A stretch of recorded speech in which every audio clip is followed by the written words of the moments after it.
food processors, things like coffee roasters, salsa makers, any kind of processed food can be certified organic as well. And then one of our other charges, and particularly appropriate to what we'll talk about tonight, is to respond to complaints about the mismanagement of manure and fertilizers in agricultural compost, where under a state statute, we need to respond to a complaint. It can be from anybody, from a municipal official, from a private citizen, from DES, another state agency, and we're charged with going out and inspecting to see if manure, agricultural compost, and fertilizer are being used in accordance with best management practices, which we've published. And these are, BMPs are essentially guidelines, not rules. I'll get into it in a little more detail. But being guidelines and not being rules, they tend to avoid setback distances, numbers of animals per unit area, the kinds of things that some towns would like to see and would like to use to deal with maybe some of the nuisance type issues that they're encountering. But our basic philosophy about best management practices is that they are guidelines that are practical, that are site-specific, and that are reasonable to implement on a farm and affordable. And they don't, it's not expected that they be an absolute control over non-point source pollution, but that they are things that farms could do to best manage nutrients and protect surface water quality and groundwater quality, as well as nuisances. One thing I thought we could do, Seth, could you? Yeah, look. You already did pass those out. What I did, I put together, it's pretty dry stuff, but several of the key statutes that the state has that deal with the practice of agriculture. These are laws we get questions on all the time. Some of them are, they're not all in one place in the law books. I think if you're town officials, you're pretty familiar with RSAs, at least the ones that apply to zoning and planning and all that. But these several statutes that we've focused on are all over the law books. And I pulled them together into this one little document. I'd just like to take a few minutes to go through them. And the first one is the state's definition of farm agriculture and farming. This is RSA 21:34A.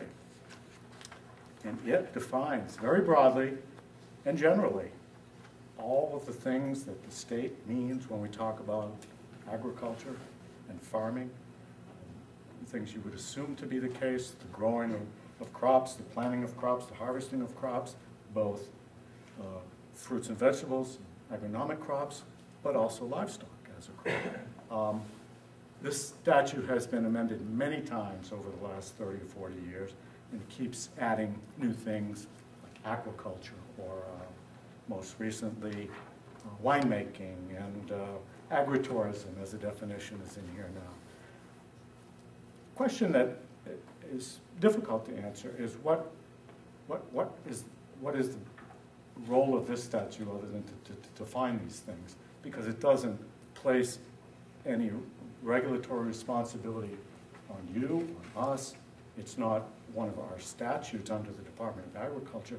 It's in the section of the RSAs dealing with statutory construction. So we take it to mean that unless it's somewhere else defined locally, and this definition doesn't preclude towns from defining it locally, we wish you wouldn't. Consistency, we think, as a state agriculture department is important, that we have the same meaning for agriculture in Plainfield as we do in Ackworth, and that's why these state statutes are very useful. But it's, to the extent it needs to be interpreted, it's really not up to us. We hopefully this law, it's law, like all laws, should be, the plain meaning should be clear. That doesn't always work out that way.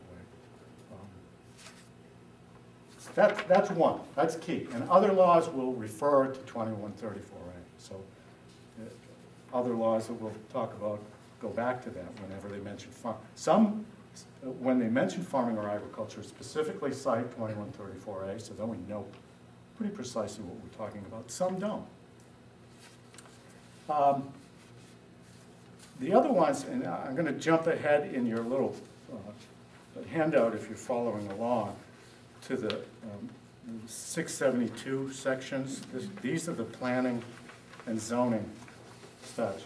And I'm not by any means an expert in municipal planning or zoning, but what I've been led to believe and what we understand to be the case is this declaration of purpose in 672.1 is pretty strong language as far as state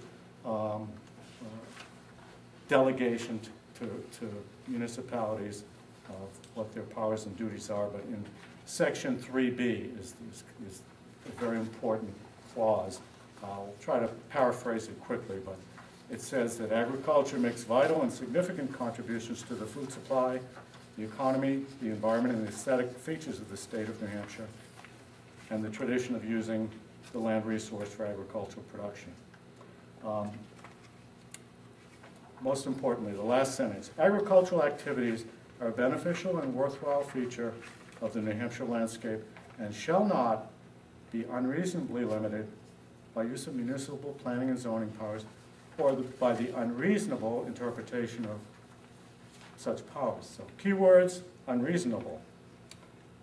And 3D, jumping down 2 paragraphs, tries to reiterate and make clear what unreasonable interpretation means. So, to the extent communities have home rule, you do, but this statute, I think, sets the stage and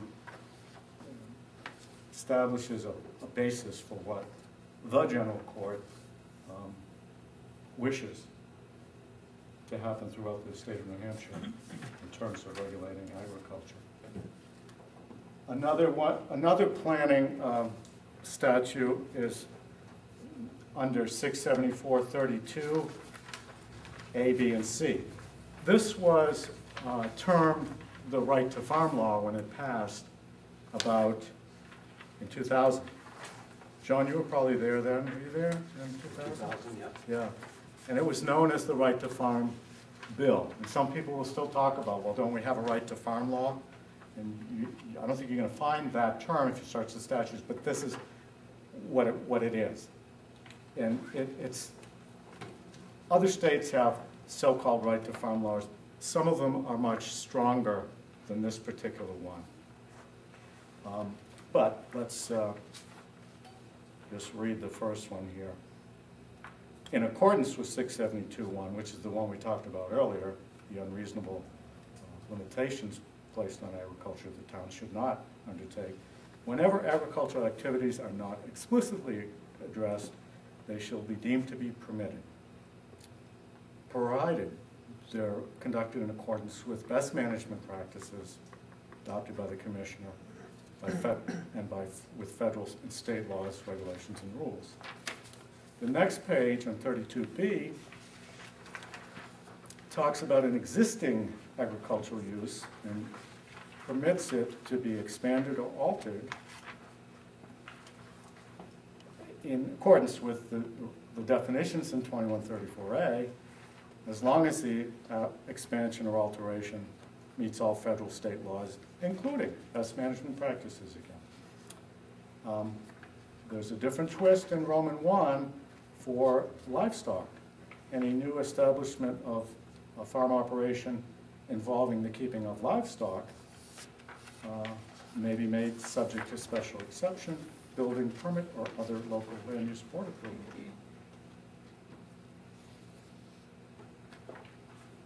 And then the last section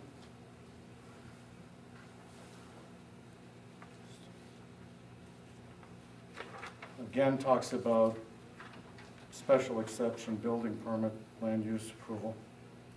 And what I take from this is it means you can expand these farms, you can alter these farms, but it doesn't mean you're exempt from local regulation. Do you agree with that, planners?